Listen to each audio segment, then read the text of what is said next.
अस्सलाम वालेकुम। Programme debate news analysis में मैं हूं आपके साथ मुनीज़ मोइन। प्रोग्राम का आगाज़ करेंगे अब तक की बड़ी खबर से। वज़ीर आज़म पाकिस्तान शहबाज शरीफ और उनके बेटे हमजा शहबाज बरी हो गए हैं। स्पेशल सेंट्रल कोर्ट ने FIA मनी लॉन्ड्रिंग केस में वज़ीर आज़म और उनके बेटे को बरी कर दिया है। वो अदालत तो पेश ना हो सके, लेकिन उनके वकील अमजद परवेज़ ने हाज़िरी माफ़ी की दरख्वास्त दी। पैनल में मेरे साथ मौजूद हैं PJ मीर साहब, जावेद इकबाल साहब, इफ्तिखार अहमद साहब और नवीद चौधरी साहब। सबसे पहले मैं इफ्तिखार साहब आपकी तरफ आती हूँ। आप क्या समझते हैं कि इस बरीयत से PMLN को कितना फ़ायदा होगा? मुझे नहीं पता क्या फ़ायदा होगा, बल्कि नुकसान ज़्यादा होगा। लोग कहेंगे देखा ना जी, इसीलिए तो सारा कुछ हमारे ख़िलाफ़ किया गया, इसीलिए अमेरिका ने ख़त लिखा और अमेरिका ने हमारी मुखालफत की। उस ख़त को लेके मैं आवाम तक गया, आवाम में कुछ लोगों ने मेरी बात सुनी, कुछ लोगों ने मेरी बात नहीं सुनी। अब लोगों को यकीन आ जाना चाहिए कि अमेरिका असल में इनके ख़िलाफ़ इस केस को ख़त्म करवाना चाहता था, तो उस बेचारे को मौका नहीं मिला किसी और तरीके से। तो उसने पहले हुकूमत चेंज करवाई, वोट ऑफ नो कॉन्फिडेंस करा के, फिर इनको हुक्मरानी दिलाई और फिर इनका मुकदमा खर्च हुआ। ये होगा जी नतीजा। कल अगर आपको यकीन नहीं आता, अभी थोड़ी देर तक ट्विटर पे आप पढ़ लीजिएगा, वीलॉग बन जाएंगे। वो क्या होता है, एक और भी बनाते हैं यार वो ट्विटर पे, क्या होता है, ट्रेंड। हाँ, वो ट्रेंड बनाएंगे जी। अपनी सरकार में आप छूट गए, ये ट्रेंड का नाम होगा। अपनी सरकार में आप छूट गए। हद है प्रोसिक्यूशन पे, अफसोस है। और अगर ये रवैया रहा तो इत्मीनान पहले ही ख़त्म है, बिल्कुल ही ख़त्म हो जाएगा। और वो दूसरा दोस्त है, वो किसी अदालत में दरख्वास्त लेके चला जाता है कि जनाब मुझे तारीख दे दो।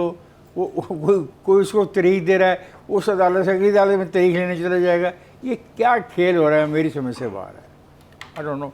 चलें जी, मुबारक हो प्राइम मिनिस्टर ऑफ पाकिस्तान और हमजा शहबाज को कि उन पर से एक बोझ तो उतरा। पता नहीं हुकूमत पाकिस्तान अपील में जाएगी या नहीं जाएगी, आई डोंट नो।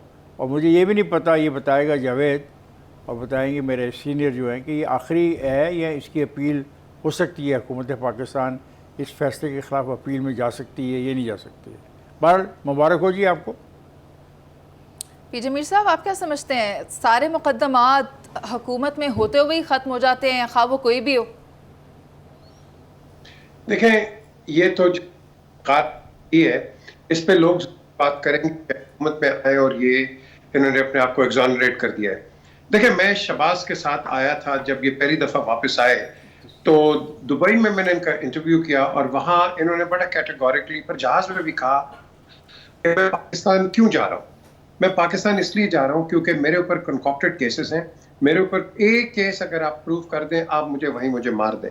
ये ऑन रिकॉर्ड है जहाज़ के अंदर मेरे साथ। अब बात आती है कि एक आदमी जिसको आप यहाँ पाकिस्तान में प्रोक्लेम्ड ऑफेंडर करते हो और कहते हो कि भाई इसने ये क्राइम किया है, वो वापस आता है तो आप उसको मैं नवीद साहब ये सवाल लेकर आपकी जानिब आती हूँ। आप क्या समझते हैं कि ये जो बरीयत हुई है इससे PMLN को कितना फ़ायदा होगा? और साथ ही साथ ये भी बता दें कि नवाज शरीफ की वापसी के इम्कानात भी क्या उनके ऊपर बने हुए केसेस के ख़त्म होने से बन सकते हैं?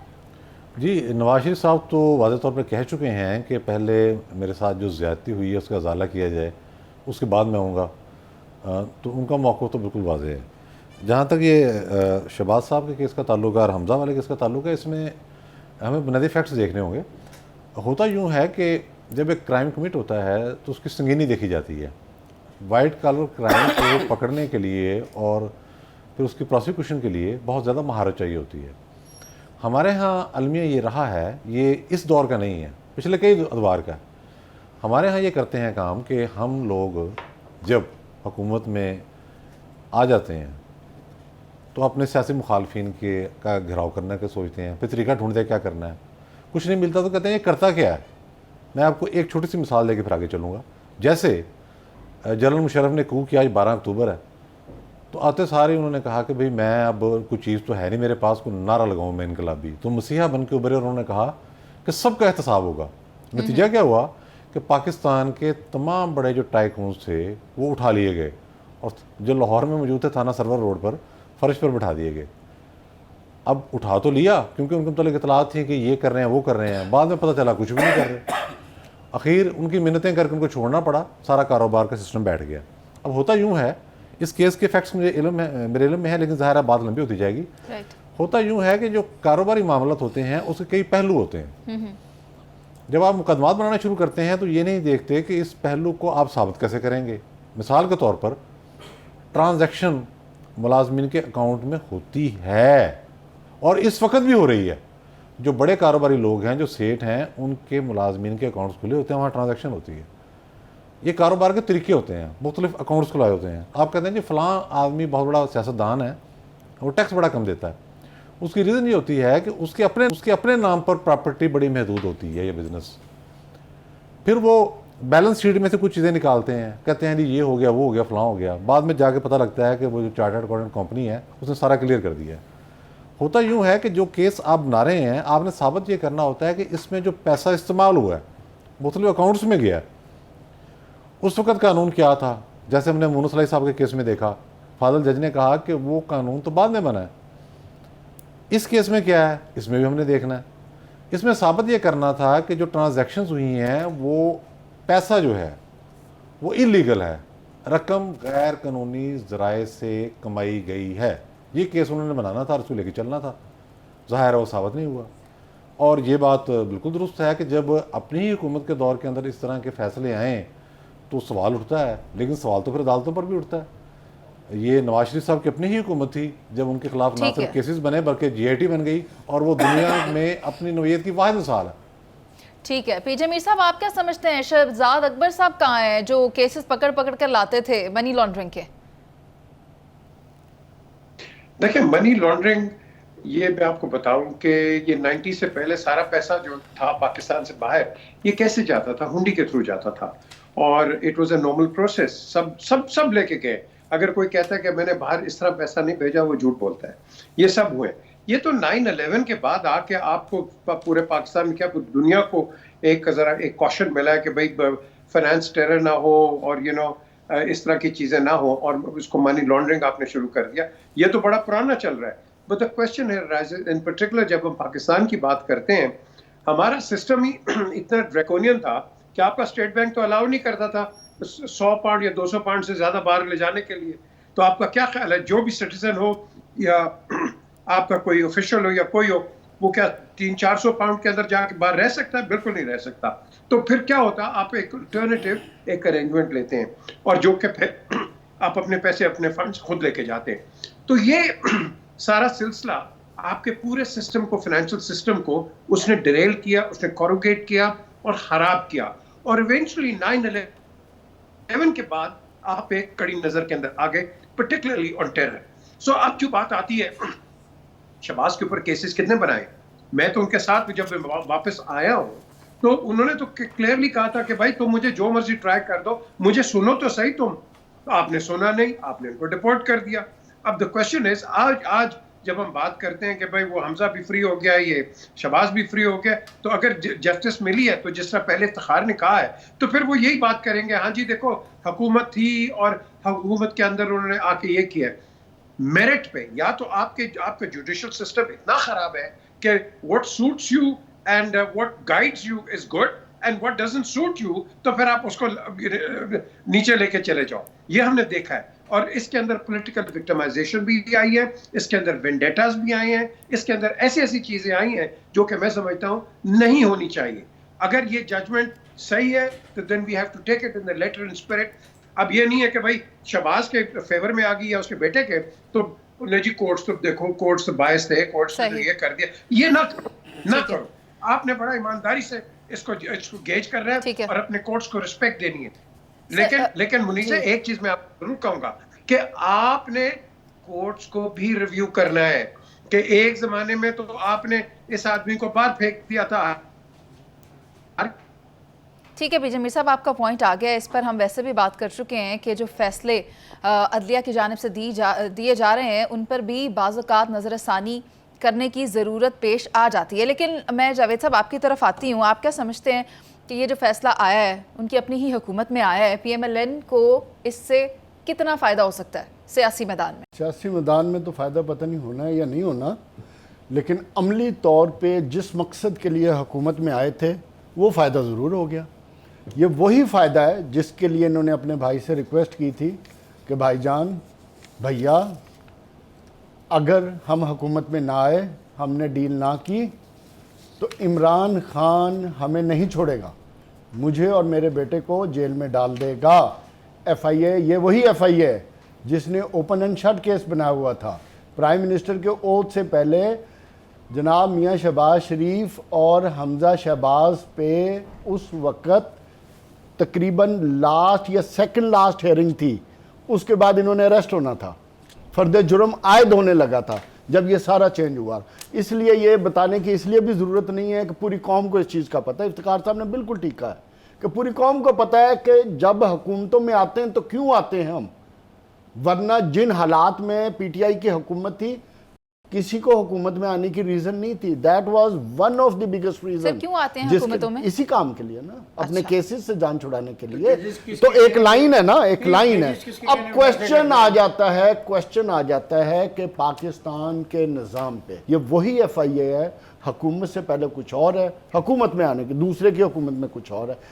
ये एक ऐसा सिस्टम बन गया इस पाकिस्तान का जहां आपके मतलब और ख्वाहिशात के मुताबिक निज़ाम चलता है जो हुकूमत में। असल क्वेश्चन आता है मेरा, जो आज सबसे इंपॉर्टेंट क्वेश्चन है, वो चौधरी ज़हीरुद्दीन से है। पंजाब हुकूमत में प्रोसिक्यूशन के वो मिनिस्टर थे।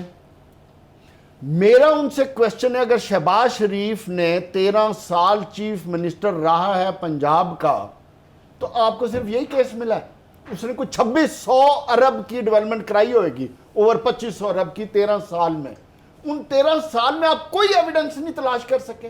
क्या इतना वाइट कॉलर क्राइम था कि आपके 4 साल की हुकूमत में, जहां जिधर आज मैं ये कहता हूं कि अदारों से लेके अपनी मर्जी की पोस्टिंग ट्रांसफर जिस तरह आज हो रही हैं, तब भी तो वैसे ही हो रही थी, कोई उस टाइम डिफरेंट तो नहीं हो रहा था।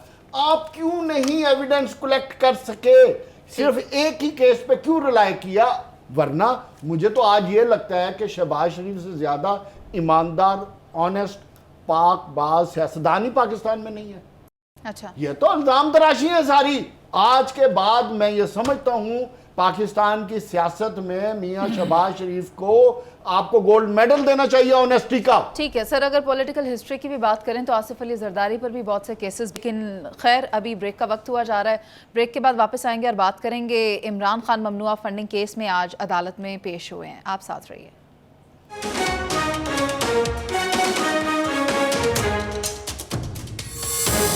फॉरेन फंडिंग केस में इमरान खान की हिफाजती जमानत मंजूर हो गई है, जिसके लिए वो आज अदालत भी पहुंचे थे। FIA ने इमरान खान के खिलाफ ये मुकदमा दर्ज किया था। PJ मीर साहब मेरे साथ मौजूद हैं। PJ मीर साहब, आपकी जानिब आती हूँ, क्या समझते हैं ममनुआ फंडिंग केस में क्या इमरान खान के लिए खतरे की घंटी बज गई है? देखिए, खतरा क्या, ये मुझे तो हंसी आती है कि आप एक आदमी को ट्राई करते हो, और वो इसलिए कि वो अकबर जो ये है, ये बाबर शेर जो है, ये 2014 में इसके इख्तलाफात होते हैं पार्टी के साथ, और फिर ये जाके स्क्वील कर देता है FIA के फॉरेन फंडिंग है। पहले तो इसको अंदर करो ना, ये तो अकम्प्लिस था खुद। इसने पहले क्यों नहीं बताया कि इख्तलाफात हुए और फिर तुम चले जाते हो FIA के पास? ये स्क्वीलर्स होते हैं। ऐसे लोगों को सबसे पहले अरेस्ट करो। You were an accomplice, you are party of it and you have to pay for it. एक दूसरी चीज ये है कि देखें, जब बाहर से तो आपको डायरेक्ट फंडिंग आ रही है, जो पहले तो फॉरेन फंडिंग था, फिर उसके बाद ये प्रोहिबिटेड फंडिंग पे आया है सारा मामला। अब प्रोहिबिटेड फंडिंग पे जब ये आता है तो आपके पास 2 पॉइंट्स होते हैं। क्या आपका कॉर्पोरेट या प्राइवेट जो लोग हैं, क्या इसका ये बेनिफिट लेंगे once any political party comes into power? Okay. दूसरी, जब पैसा आपने पाकिस्तान में लेके आना है, whether it is PTI, PMLN और PPP और जो भी हो, वो क्या करते हैं, वो एक अपना अकाउंट खोलते हैं। उस अकाउंट के अंदर पैसा आता है, वो वहां अकाउंट ऑडिट होता है। ऑडिट के बाद फिर आप पाकिस्तान में भेजते हैं, क्योंकि ऑडिट के बगैर इसको मनी लॉन्ड्रिंग, वो फॉर एग्जांपल ब्रिटेन की बात करते हैं, ब्रिटेन इसको वही मनी लॉन्ड्रिंग कर देगा। सो वो सोर्स भी देखते हैं, इंटेंट भी देखते हैं, और उसके बाद इसकी ट्रेल भी देखते हैं। तो ये जब पैसा पाकिस्तान में आता है from PTI to PTI fund, तो इसको तो आप मनी लॉन्ड्रिंग नहीं कर सकते ना। अब इसी तरीके से मैंने पहले भी एक एग्जांपल दिया, इफ्तिखार साहब को शायद याद होगा या जावेद को भी, कि सेनेटर अहमद अली ने कराची में पोर्ट कासिम पे जमीन बेची, उसका पूरा मनी ट्रेल FIA को दिया, और उसके बाद उसने पैसा अपने अकाउंट में लंदन में भेज दिया। अच्छा, FIA ने पकड़ के उसको मनी लॉन्ड्रिंग में एंटर कर दिया। आपका फाइनेंस मिनिस्टर, आपका कोर्ट, सारे कहते हैं नहीं भाई ये तो मनी लॉन्ड्रिंग है ही नहीं है। उसने तो उसकी ट्रेल भी दिया, उसका अपना पैसा, और उसने बाहर भेज दिया। सो द क्वेश्चन राइजेस, वो 7 साल से मरा फिर रहा है और मुझे तो यहाँ आपने एक और एक कटा खोल दिया। सो द क्वेश्चन इज, जिस तरह जावेद ने पहले बात की थी पिछले सेगमेंट में, आप इतनी देर लगाते हो यार, इतनी देर, आर यू नॉट क्वालिफाइड कि किसी के ऊपर अगर आपने केस बनाना है और यार कोई एविडेंस तो लेके आओ, not substantial evidence, you need comprehensive evidence कि जिसमें कोई लकूना ना हो और प्रोसिक्यूशन की एक सेफ राइड हो। यहाँ वो है ही नहीं है। केस आपके 25-30 साल, आपने खुद मुनीजा भी एक एग्जांपल दिया आसिफ जरदारी का, 11 साल आपने उस आदमी के साथ क्या किया, मुझे बताओ। एविडेंस मौजूद होते हैं, मगर जिन्होंने एविडेंसेस को प्लीड करना है वो फिर अपनी हुकूमत की मर्जी पे साहब चलते हैं। आप रहने दीजिए, जावेद साहब प्लीज आर्गुमेंट पूरा कर लें, 2 मिनट। देखें, पीजे ने जो बात की है, पीजे सर आपकी तरफ आती हूँ मैं, जावेद साहब एक दफा कंप्लीट कर लेना। जी सर। कि आप पीजे के हवाले से बात करना चाहती हैं, किसके हवाले? सर इमरान खान के हवाले से, फॉरेन फंडिंग देखिए, केस दो के चीजें हवाले से, पीजे ये ने जो कितना बात की, मैं क्रूशियल हो सकता है इमरान खान के पीजे लिए? ने देखिए जो बात की है ना, उसमें एविडेंस मौजूद होते हैं, लेकिन जिन्होंने प्लीड करना तो वो चेंज हो जाते हैं, फिर उसके बाद केस खत्म हो जाता है हुकूमतों की चेंज के साथ। जहां तक इमरान खान की फॉरेन फंडिंग का केस है, देखें इमरान खान की डिमांड बड़ी सिंपल है कि बाकी पॉलिटिकल पार्टीज के फैसले क्यों नहीं किए जा रहे। इमरान खान, ये इलेक्शन कमीशन से सवाल बनता है, इसका जवाब कौन देगा? सिर्फ इमरान खान का ही स्क्रूटनी क्यों जा रही है? दूसरी बात, इमरान खान ही के अकाउंट, वाहिद पॉलिटिकल पार्टी है जिसने अपने अकाउंट्स जमा कराए हैं, बाकी पॉलिटिकल पार्टीज ने पता नहीं जमा करवाए हैं कि नहीं। सर बहुत अच्छी बात है। आंसर सिर्फ सर बहुत अच्छी बात है, बहुत अच्छी बात है। दूसरी बात मुझे ये बताएं, आपने अपनी मर्जी का FIA लगा दिया खालिद सुल्तान, आज वो सिर्फ PTI को टारगेट करके उसी के बंदों को इसी केस में अरेस्ट भी हो रहे हैं, छापे भी मारे जा रहे हैं, FIR भी सर आई काटी डू जा नॉट रही है। एग्री विद यू, एक सेकंड, आप ये सब एग्री कुछ करें PTI ना ने भी किया है करें, अपने दौर हुकूमत में। ये क्लियरली कौम को पता है। बाकी 2 पॉलिटिकल पार्टीज को और बाकी पार्टीज को आपने पाक साफ बना दिया है कि जैसे उन्होंने कुछ किया ही नहीं। हमने और नहीं चौथी बनाया। इलेक्शन कमीशन से मेरा क्वेश्चन है, चौथा क्वेश्चन, कि जनाब आप 8 साल से इस केस पर बैठे हुए थे, ये अचानक ऐसा क्या हुआ कि आपके पास एविडेंस भी मुकम्मल हो गए, आपने प्रोसिक्यूशन भी मुकम्मल कर ली, FIA में भी फुर्तियां आ गई और आपने अरेस्ट भी करना शुरू कर दिए और FIR भी काटनी शुरू कर दी? क्या बाकी तमाम पॉलिटिकल निज़ाम आपका पाक साफ नाता तोता आपने साइड पे कर दिया है और सिर्फ एक पॉलिटिकल पार्टी को टारगेट करके आज ऐसी कैसी अनहोनी चीज हुई है कि पिछले 3-4 महीने में आपका टोटल वतीरा ही चेंज हो गया? ये वो चीजें हैं जो कौम देख रही है। आपके और मेरे कहने से ना फैसले ठीक होने, ना चीजें ठीक होनी है। जब तक आप इस निज़ाम में ये काम करते रहेंगे, उस वक्त तक ये निज़ाम भी पोल्यूटेड रहेगा, आप टारगेट भी रहेंगे और आपके फैसलों को भी कोई नहीं मानेगा। और यही वजह है कि इमरान खान दिन ब दिन पॉपुलर भी हो रहा है और इनका जो बयानिया होता है किसी भी कॉन्टेस्ट में वो सारा फेल हो जाता है। ठीक है, That is the only ठीक है reason. जावेद साहब, आपका आप पॉइंट आ जब गया। तक इंसाफ नहीं करेंगे, जहां इमरान खान को कर रहे हैं, आप बाकी पॉलिटिकल पार्टीज को भी बुलाएं, All right. उनको भी कटारे में खड़े करें, उनके भी उसी तरह ठीक है एविडेंस सर, कलेक्ट करें, उसी तरह FIA करें। Sir for this argument I would say कि accountability has to begin with one. Alright, PJ Mir साहब आप विद कंप्लीट कीजिए। Across the board, sir, not PJ Mir with साहब वन। आप कंप्लीट कीजिए। अकाउंटेबिलिटी अक्रॉस द बोर्ड होनी जी पीजे चाहिए। मीर साहब। इनकी जावेद की इजाजत से मैं सिर्फ यही कहूंगा कि देखें, बात सुने, जिसको मर्जी आप एक्यूज करें उसका पूरा लीगल राइट होता है कि जहां आपको लकूना मिलेगा वो एडवांटेज उसका लेता है। और ये चीज चलती है, ये पाकिस्तान में नहीं है, पूरी दुनिया के अंदर इस तरह की चीजें होती हैं। और आपने फॉर एग्जांपल अल कपोन को हर तरीके से फंसाने की कोशिश की, लेकिन वो कहाँ फंस गया? टैक्स इवेजन के अंदर। तो आप कहीं ना कहीं पकड़े जाते हो। लेकिन at the end of the day जो जावेद ने बात की है कि all of a sudden a high profile person जिसको आपने हर किस्म से गंदा कर दिया, ऑल ऑफ अ सडन वो उसको क्लीन चिट मिल गई। सो इट इज नॉट शहबाज़'s फॉल्ट और हमजा's fault, it is your systems fault. Because जो मैं बार बार कहता हूँ, 11 अप्रैल 1948 की जो कायदे आज़म ने स्पीच की है कि तुम अपने काम इंसाफ के साथ करो, तुम किसी के इन्फ्लुएंस में मत आओ। तो अगर आप काम करेंगे और इन्फ्लुएंस के अंदर करेंगे तो फिर आपके पास यही आपके पास ये चीज सामने आएगी। पीजे मीर साहब आपका पॉइंट आ गया। इफ्तिखार साहब मैं अपना वक्त इनको दूंगा नवीद साहब को। ठीक है नवीद साहब, मैं जानना आपसे ये चाहूंगी कि ये अगर मैं वक्त इमरान दे रहा हूँ ना, खान, ये मेरा वक्त जो है ना 2 मिनट, 4 मिनट हो गए। नहीं 4 मिनट नहीं होंगे, वो 3.5 मिनट वो बोलेगा, आधा मिनट मैं बोलूँगा। All right sir. नवीद साहब, मैं आपसे रहनुमाई इस मामले पर लेना चाह रही हूँ कि अगर इमरान खान के खिलाफ ये फैसला चला जाता है तो क्या हो सकता है? देखें, फैसला अगर उनके खिलाफ ना जाना होता तो 8 साल तक वो सुपीरियर जुडिशरी को इस्तेमाल करके तारीखें ना लेते। वो जो बात यहाँ हुई कि जो हुकूमत में आते हैं अपने केस ख़त्म कराते हैं, बिल्कुल ऐसे हुआ। इमरान खान साहब ने यही किया। उनके खिलाफ जितने मुकदमात थे या तो होल्ड में चले गए या ख़त्म हो गए। मसलन सरकारी इमारतों पर हमला करना बड़ा संगीन केस है, ये छोटा मामला नहीं है। उन्होंने किया, सही बात। उन्होंने सिविल नाफरमानी की कॉल दी, नाकाबिल माफ़ी जुर्म है, ये भी हुआ। उन्होंने अलीमा खान की प्रॉपर्टी रेगुलर करवाई, उन्होंने बनी गाला की मनी ट्रेल जो है वो सादा कागज़ों पर दी और साकिब निसार ने मोहर लगा दी। टहरियान का केस इसी इस्लामाबाद हाई कोर्ट में गया, फाजल जज ने कहा दरखास्त गुजार हाफिज एहतशाम को, खबरदार अगर आइंदा से दरखास्त लाए जुर्माना कर दूंगा। उनके खिलाफ चेयरमैन नैब जवेद इकबाल ने, जो 2 नंबर आदमी है बल्कि 10 नंबर आदमी है, उसने पूरी चार्जशीट दी कि कौन कौन से केसेस हैं, दोबारा खोल लें। उसने कहा कौन कौन से केसेस हैं, लेकिन रोक दिए गए। इमरान खान को ऐसी इम्यूनिटी हासिल थी कि साद रफीक ने इमरान खान को इलेक्शन में हरा दिया, दोबारा वोटिंग की दरखास्त दी। साकिब नसार, सॉरी मैं कुछ और मुंह से निकलने लगा था, साकिब नसार ने कहा कि मैं ये केस चलने ही नहीं दूंगा, मुस्तकिल स्टे दे दिया उस पर। एक बात, जो केस वो ख़त्म नहीं करा सके, क्यों नहीं करा सके, ये है असल पॉइंट। देखिए, फॉरेन फंडिंग केस जो है इसका ताल्लुक सिर्फ पाकिस्तान से नहीं है।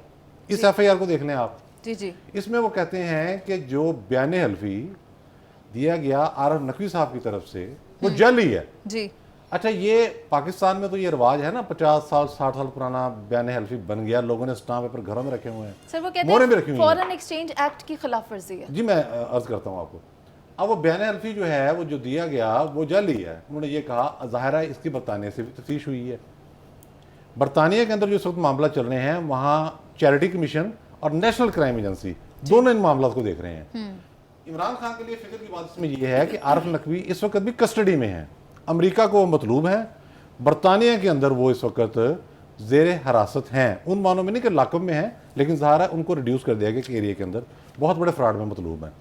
फिर जिस तरह से रकूम पाकिस्तान आई हैं, यहाँ भी बरतानिया हो, अमेरिका हो, बेल्जियम हो, डेनमार्क हो, कनाडा हो, जिन ममालिक का जिक्र आया, 14 ममालिक में इनके अकाउंट्स भी थे। इस केस से हटकर अभी ये अलग केस होने हैं।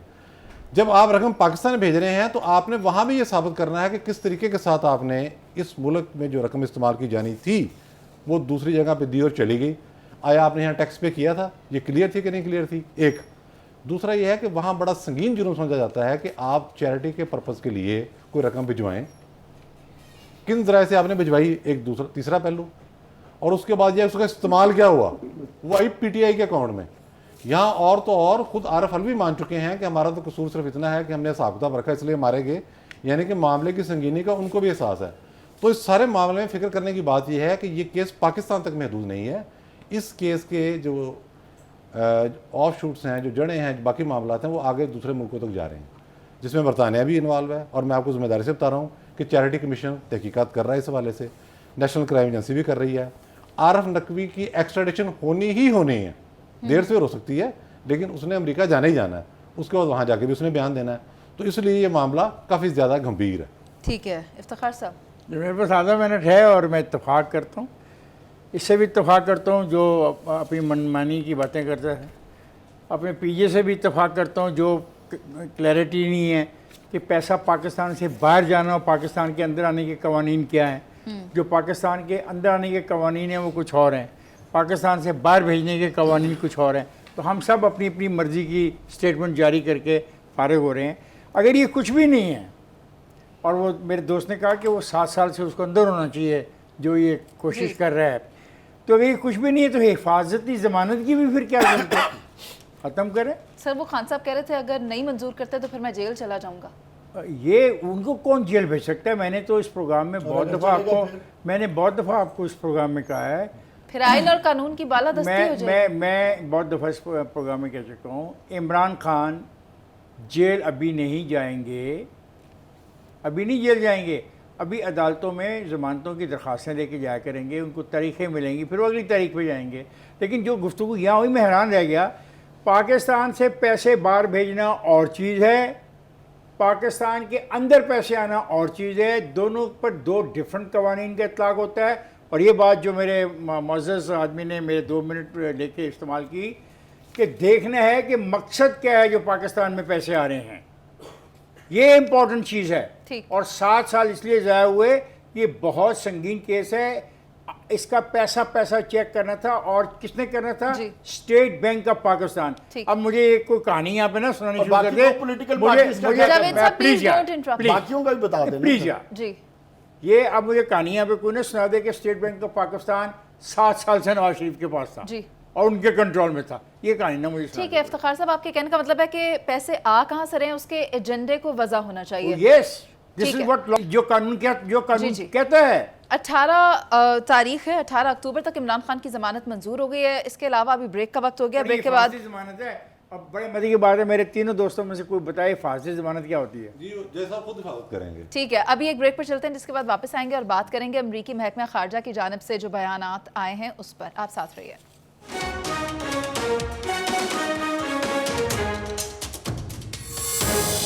Welcome back. वाशिंगटन में अमरीकी महकमा खारजा के तर्जुमान नेड प्राइस ने मीडिया ब्रीफिंग के दौरान एतराफ़ किया है। उन्होंने कहा है कि पाकिस्तान और अमरीका के ताल्लुकात बेहतर हैं। उन्होंने और भी बहुत से मौज़ूआत पर बातचीत की, लेकिन फ़िलहाल मैं सिर्फ पाक अमरीका ताल्लुकात की ही बात करती हूँ। इफ्तिखार साहब, तो फिर सबसे पहले आपकी जानिब आ जाती हूँ। आप क्या समझते हैं, क्या इत्तेहादी हुकूमत के आने से पाक अमरीका ताल्लुकात बेहतर हुए? ये तो सबूत है इस बात का जो इमरान खान इल्ज़ाम लगा रहा है। इमरान खान यही तो इल्ज़ाम लगा रहा है कि मेरे खिलाफ जो साजिश हुई उसमें अमरीका शामिल है। जैसे ही इमरान खान गया, अमेरिका इस किस्म के मुस्बत बयान जारी करने लग गया। नहीं तो फिर खान साहब क्यों मिलते रहे? वो कोशिश तो करते हैं ना, जो आदमी को खेल से निकाल दिया जाए या कहा जाए कि जाके तो ड्रेसिंग रूम में बैठ, तेरी बारी आ जाएगी, वो कोशिश तो करता है ना कि पर्ची वर्ची चलाए। कभी तो कभी ये जो इत्तेहादी हुकूमत के आने से पाक अमेरिका तल्लुकात बेहतर हुए हैं, और ये तो बहुत बड़ा सबूत है कि ये अमेरिका उसके खिलाफ था और इंतज़ार कर रहा था कि इमरान खान जाए और हम पाकिस्तान के साथ तल्लुकात अच्छे करें। ये आप कहना चाह रही हैं? नहीं सर, मैं आपकी बात सुन रही हूँ और मैं ये समझना चाह रही हूँ कि आप क्या कहना चाह रहे हैं। ये सवाल ही आपका आपका सवाल ही ऐसा है जी कि इत्तेहादी हुकूमत के आने से पाक अमेरिका तल्लुकात बेहतर हुए हैं। देखिए, बात ये है, तल्लुकात बेहतर हैं, थे और रहेंगे। अप्स एंड डाउन आते हैं और बहुत बहुत गहरे आए हैं, और ख़ास तौर पे पाकिस्तान और अमेरिका के तल्लुकात में हमारा क्राइसिस बहुत डिफरेंट नोयत का है। तो मेरा तो ये ख्याल था, शायद आप ये कहना चाह रही हैं कि इमरान ये कह रहा था कि मेरे जाने के बाद देखा तल्लुकात कितने अच्छे हो गए हैं। बाकी रहा जो सैलाब के में फ़ंडिंग का मामला है, अमेरिका अपने हिस्से का फ़ंड दे रहा है, कोशिश कर रहा है, कंट्रीब्यूट कर रहा है, कोई एहसान नहीं कर रहा, वो इंसानियत का मसला है। 3 करोड़ अफराद का बेघर हो जाना, उनका माल मवेशी ख़त्म हो जाना, उनकी ज़िंदगी तबाह बर्बाद हो जाना, उसमें अगर कोई मदद करना चाह रहा है तो हमारे पे एहसान नहीं कर रहा। ये दुनिया में ममालिक हैं, इनका फ़र्ज़ है कि ये ठीक है। ऐसे मामलात में मदद करें। ठीक है, पी जमीर साहब आपकी तरफ आती हूँ। ये स्टेटमेंट तब सामने आई है जब जनरल बाजवा से मुलाकात हुई है डिप्टी सेक्रेटरी की, क्या कहेंगे? देखिए, जब हम इंटरनेशनल एक इवेंट डिस्कस करते हैं, आज आपके रिलेशंस ये बिकॉज ऑफ शहबाज या बिकॉज ऑफ इमरान नहीं अच्छे हुए। ये इसलिए अच्छे हुए हैं कि आपके साथ जो सुपर पावर है उसने रशिया से तेल भी ले लिया अगेंस्ट ऑल ऑड्स, उसने चाइना के साथ पैक्ट भी कर दिया, और साथ साथ जब ये इस लाइन पे गया है तो अमेरिका वरी होके आपके पास वापस आ गया, फोल्ड के अंदर आपको वापस लेके आया है कि पाकिस्तान ही बिल्कुल ना चला जाए।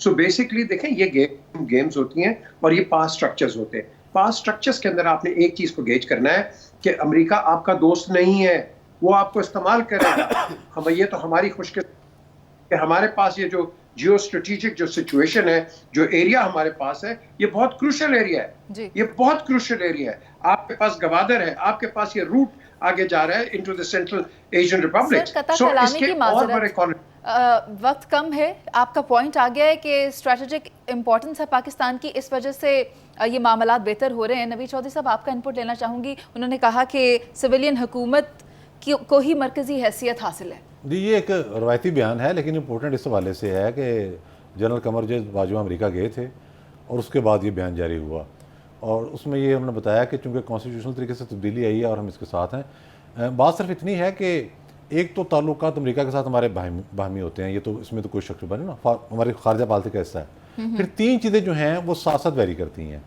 हमारे इंडिया से ताल्लुकात, उसमें अमेरिका की इंटरेस्ट, हमारे अफ़गानिस्तान से ताल्लुकात, उसमें अमेरिका की इंटरेस्ट, हमारे चीन से ताल्लुकात, उसमें अमेरिका की इंटरेस्ट। ये 3 चीज़ें हैं। इसके मुताबिक चीज़ें आगे पीछे होती रहती हैं। और इस वक्त सूरत हाल कुछ इस तरह की बन गई है कि जो तालिबान वाला मामला था वो भी उन्होंने खुद सेटल कर लिया है। डॉक्टर एमन अल जवाहिरी पर हमले के बाद, जिसमें वो जहाँ बक हो गए, अब तालिबान के और अमेरिका के कतर में मुज़ाकरात हो रहे हैं। पाकिस्तान कह रहा है कि जी जो तालिबान के जो एसेट्स आपने फ्रीज़ किए हैं अमेरिका ने, वो आप रिलीज़ कर दें। सी पैक पर उस तरह से पेशरफ शुरू नहीं हुई, लेकिन देखें अभी भी मामला बेहतर जरूर है। लेकिन अगर जो बाइडन ने इमरान खान को फ़ोन नहीं किया तो जो बाइडन मिले जरूर है शहबाज शरीफ को अच्छे तरीके से, फ़ोन उन्होंने इमरान खान को भी नहीं किया, ठीक है। लेकिन पहले से बहरहाल बेहतरी है। ये हमें मानना होगा कि मौजूदा हुकूमत की खारजा पॉलिसी काफ़ी बेहतर है और वज़ीर खारजा भी प्रोएक्टिव है। ठीक है सर, आपका पॉइंट आ गया। जावेद साहब, आज इमरान खान साहब गुफ्तगू कर रहे थे, सहाफ़ी बरादरी वहाँ मौजूद थी, सर ने फ़ॉरेन पॉलिसी की बात की, खान साहब भी आज दोबारा फ़ॉरेन पॉलिसी की बात कर रहे थे। आप क्या समझते हैं आने वाले वक्त में पाकिस्तान और अमेरिका के ताल्लुकात मज़ीद मजबूत होंगे? देखें, पाकिस्तान के जिस तरह अभी गुफ्तगू हुई है, जियो स्ट्रेटेजिक लोकेशन के हिसाब से अमेरिका और पाकिस्तान के ताल्लुकात उनके मफादात के तहत तब्दील भी होते रहते हैं, कभी ऊपर होते हैं कभी नीचे होते हैं। भुट्टो के ख़िलाफ़ थे, अयूब खान के हक़ में थे, फिर भुट्टो के ख़िलाफ़ थे, PNA के हक़ में थे, ज़ियाउल हक़ के हक़ में चले गए। फिर ज़ियाउल हक़ के जब ख़त्म होते हैं तो फिर जो ज़ियाउल हक़ हमें दे गए हैं मियाँ नवाज शरीफ साहब, उन्हीं की वजह से है ना ये। तो ये ताल्लुकात तो ठीक होने थे, लेकिन इनका इस चीज़ से कोई ताल्लुक़ नहीं है। हमेशा मुल्कों के ताल्लुकात उनके इंटरेस्ट के साथ मुंसलिक होते हैं। सर, अगर मैं सिर्फ अमेरिका की बात करूं तो मुशर्रफ आता है, फिर डूमोर की बात होती है। अमेरिका ने हर दौर में डूमोर देखो की ना, बात की है। मुशर्रफ के दौर में उन्होंने अफगानिस्तान के हवाले से जो चौधरी साहब ने बात की, तब इंटरेस्ट था, इसलिए ताल्लुकात बेहतर बनाने थे, चाहे वो डिक्टेटरशिप थी। अयूब खान के साथ था, तब भी वही था सिचुएशन। और जब ज़ियाउल हक़ आए, ज़ियाउल हक़ के साथ बेहतरीन ताल्लुकात थे। क्यों थे? अफगानिस्तान की वजह से। तो उनके मफादात जिधर होंगे उनको रजीम से कोई कंसर्न नहीं। आई एम वेरी सॉरी, हमारे पास वक्त कम है। लास्ट पाकिस्तान, पॉइंट, उनका रजीम से कोई ताल्लुक नहीं है, चेहरों से कोई ताल्लुक नहीं है, उनको अपने मफादात से कंसर्न है, अपने मफादात के तहत वो ताल्लुकात रखते हैं। That's it. बहुत शुक्रिया आपका जावेद साहब, पी जमीर साहब आपका भी बहुत शुक्रिया, इफ्तिखार साहब आपका भी, और नवीद चौधरी साहब आपका भी। यहाँ मैं कहूँगी कि पाकिस्तान को भी इन पॉलिसी जो है वो रियासती और कौमी मफादात को मद्देनज़र रख कर तरतीब देना होगी। इसी के साथ आपसे इजाज़त, अल्लाह के बाद।